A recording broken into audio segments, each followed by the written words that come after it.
Hey guys, this is Julie. Happy New Year's. It is Saturday, no, December 30th. We have today and tomorrow, and that's it for 2017. And then Monday, we have our recovery day. And then Tuesday, we have a lot going on in the market. So I wanted to do a macro micro weekend update with you and take a look at some of these markets, um, crude, gold, and maybe the euro if we have time, but definitely crude and gold. Um, in the news, macro, political, weather, seasonal sentiment. These are the what I do my weekly top-down analysis. Take a look at what's happening in the markets. Look at the events that are going to be hitting the calendar, the economic calendar, and then take a note of any open interest changes. I'm looking for 5-year extremes and or changes in the weekly, monthly, yearly open interest. And next week there is a lot going on, and we'll go through that just momentarily and take a look at some charts. Also, the higher time frame trend, 15-minute range breakouts, prior day, high-low range expansions, prior day, week, month, year, yearly closes, and ATR volume, support resistance levels, that sort of thing, just on your standard top-down analysis. And then we'll take a look at some charts. Um, so we have a lot to talk about. So let us get going with that. And starting out with the news, um, the collusion, delusion, is that right? The delusionary collusion. It looks like they're going to be investigating the investigators. This entire thing is shifting, and the top people in the administration or the um, departments are being replaced and or are leaving. And so I don't know how far this is going to go, but it looks like this is winding down from what I've observed from the senators attending the meetings last week, the behind the closed doors, top secret confidential meetings. They can't discuss exactly what was said, but the tone is that they all want to get new special counsels involved and take a look at investigating the investigators. Um, and Senator Graham came out and said that he was extremely concerned, and there's going to be information that will be um, given to us in the next week or 2 weeks concerning the dossier. So it looks like this was perhaps paid for by a political party and used against the opponent political party, maybe for the first time in the history of the United States that happened. So, and the apparently the information, the underlying information, had not been corroborated. They were just merely investigating it, and they used that also to spy on the other party. I guess how else do you say it when you get secret FISA warrants and spy on people in the United States? I think you're supposed to have evidence of a crime had already been committed. So they were basing it off of a political opposition research paper. The kind where you're trying to smear your opponent. So, yes, it's not going to be good, and this might be the time looking at our seasonal indicators of when these market downturns and extremes may occur. You can get market seasonality from various websites. This is marketsmadeclear.com. I'm pretty happy with this website. I think I'm going to subscribe to it. But you can see it is generally after the Christmas rally which we got, and a very overextended market, we're running into just the seasonal factor alone in January for these indexes to pull off from their highs. So that coincides, the seasonality and the news are correlating. So that you might find that there's going to be a bit of a sell-off in these indexes. Maybe get your 10 or 15% pullback.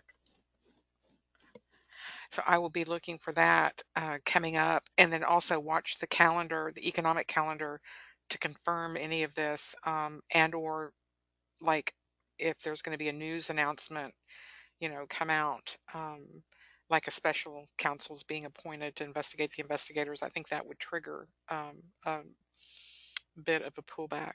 Likewise, gold is set to rally seasonally for January, and platinum, I mean, just, and silver. So keep your eye on the metals getting a little bit of a bounce in January.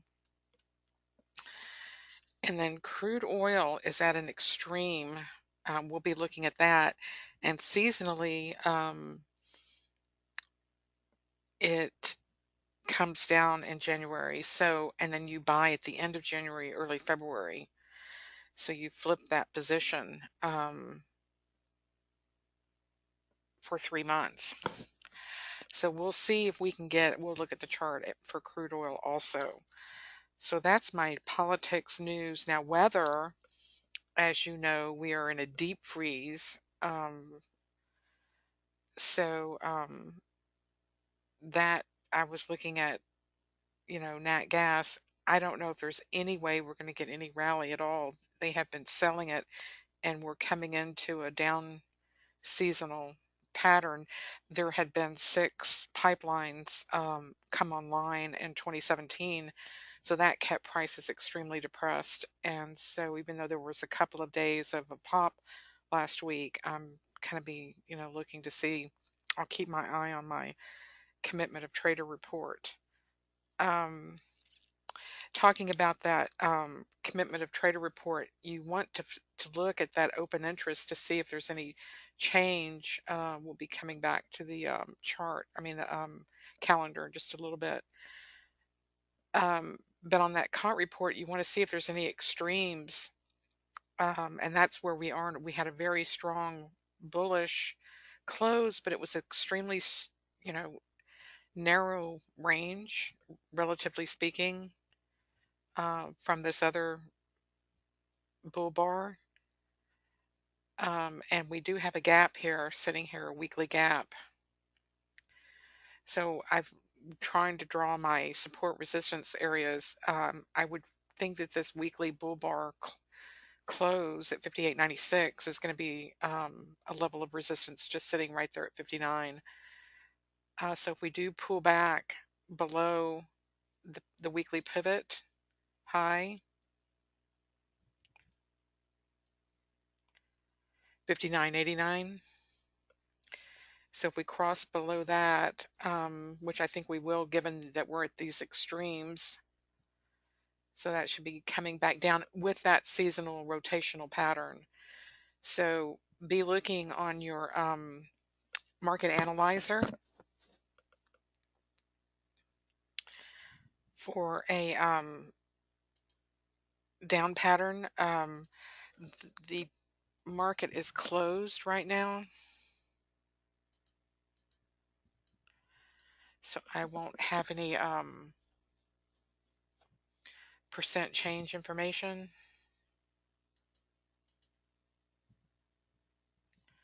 Net change, but you can clearly see that you can sort by those columns on the market analyzer when the markets are open, and either sort on your shorts or your longs. And you can also sort by just what's breaking a range at that time, and then looking for it to be, especially if it's trading below that prior low point of control in the range expansion. You can see that you just want to definitely be only going in that direction directionally. So stay out of the middle markets that are choppy. and then just stick to the longs or shorts. And especially when that lines up with your trade plan that we're going through with this macro micro analysis. So that's what we're looking at. Um, and so I will be looking for opportunities when crude maybe turns around, be watching this carefully, um, seeing if there's any divergence on tops, if it's going to come back into the prior day range.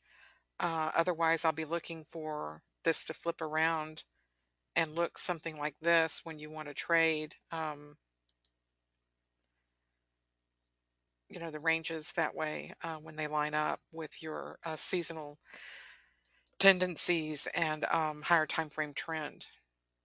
So I have this set up so that you can sort for higher time frame trend with that range, and that may allow you to come in like on December 5th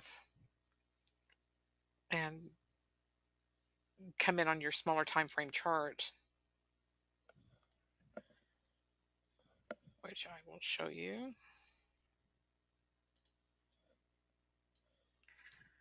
right here. And so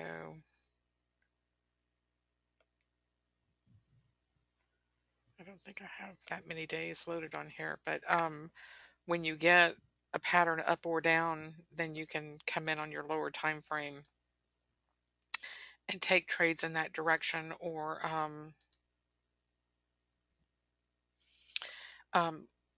get a plan to approach the market in a more consistent manner with that top-down analysis in mind. So I'm going to be looking for shorts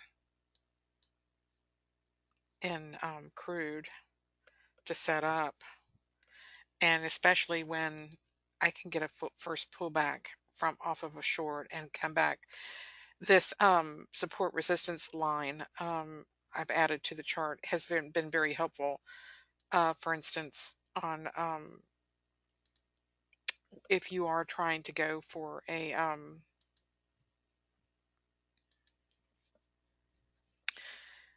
long, if you were going long on Friday, crude was looking bullish, and you see that price makes a breakout of the support resistance level. So here it broke resistance and just ran. You didn't even get a pullback to way up here on this prior high touch.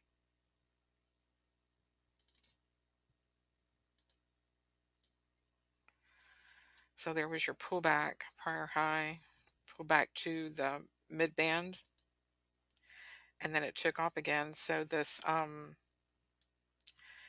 inflection long after that first pullback, very strong signal.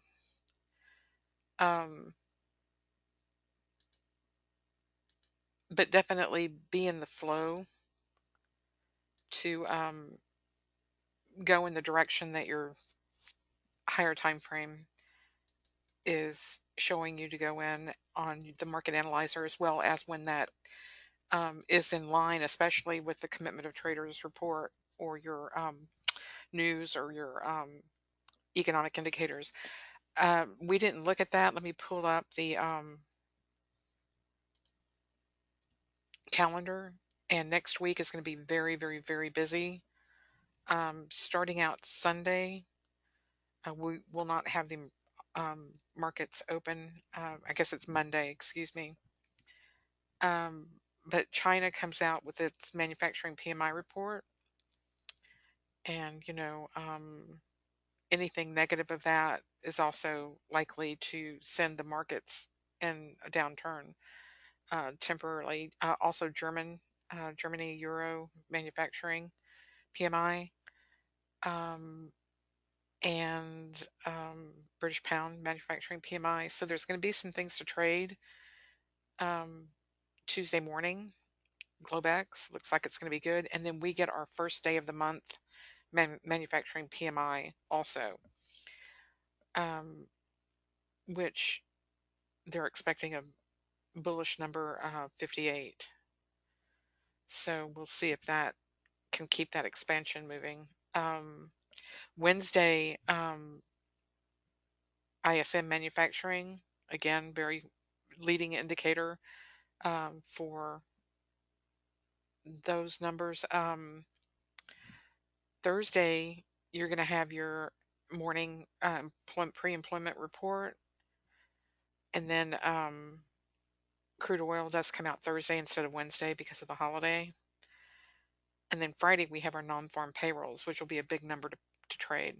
So a lot of opportunities, CPI for Euro, a lot of trading opportunities next week. So get your extra rest in today because it's going to be extremely busy next week. I want to take a look at gold real quick.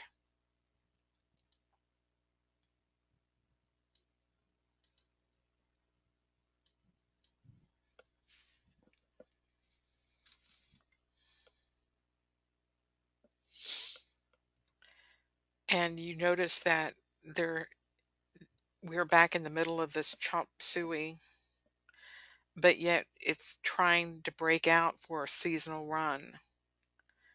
So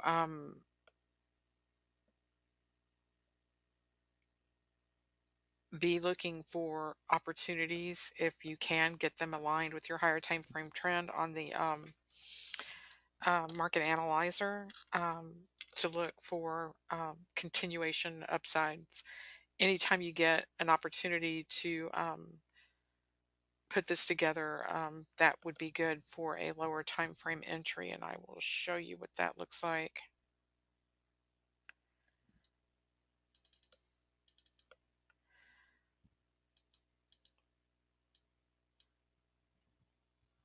Again, on your lower time frame, some of these are just fabulous trades to get in on these seasonal runs. This is gold from Friday.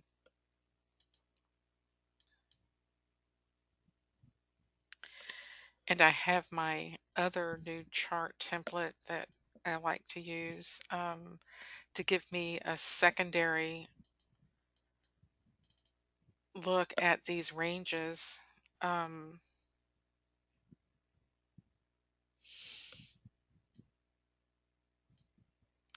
50 tick range. And then I have various triggers in mind that will be using various different ATRs and standard deviations to get trades off of these levels. Here's my trigger 3 and trigger 4. This one just has everything in the kitchen sink in it. But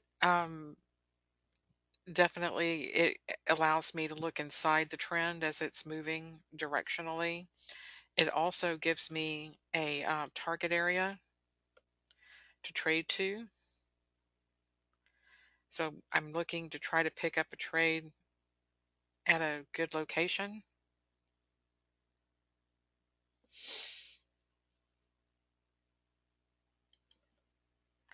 Either on this band or on this band. And then the stop would go back here.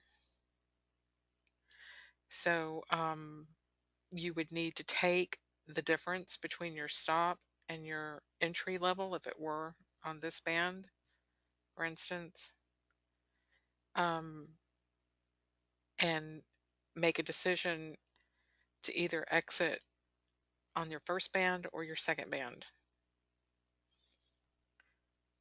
And it depends on the slope, depends on a lot of conditions, other things.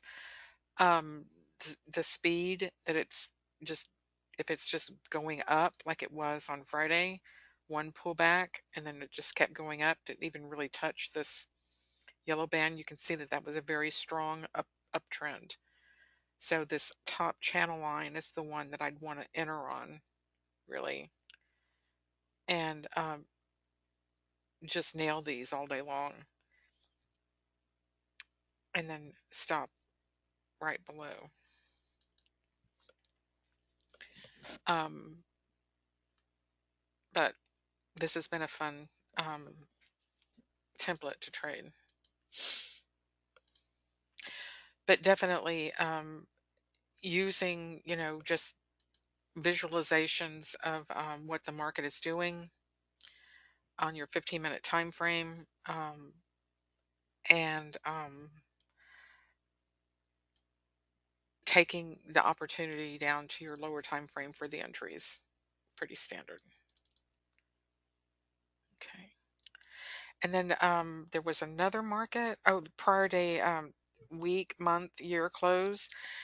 Get used to going back and marking your charts for your prior week, for your support resistance areas on your weekly and daily.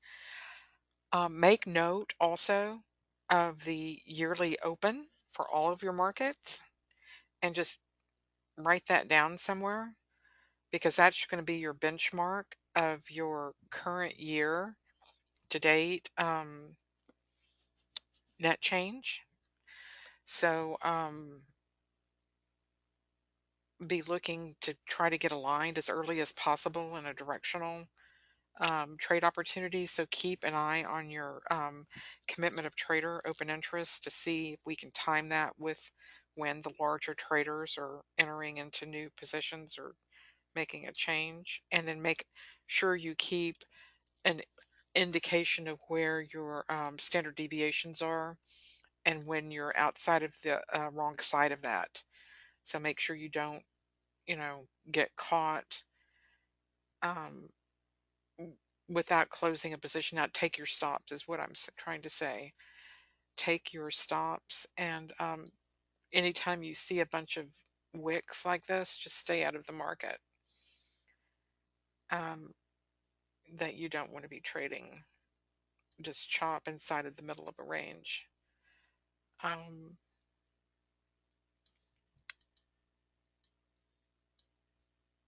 there we go. And that's all I have for us today. We'll take a look at the currencies on Tuesday in the trade room. Thank you so much. I'll have a happy New Year's, and we will see you next year.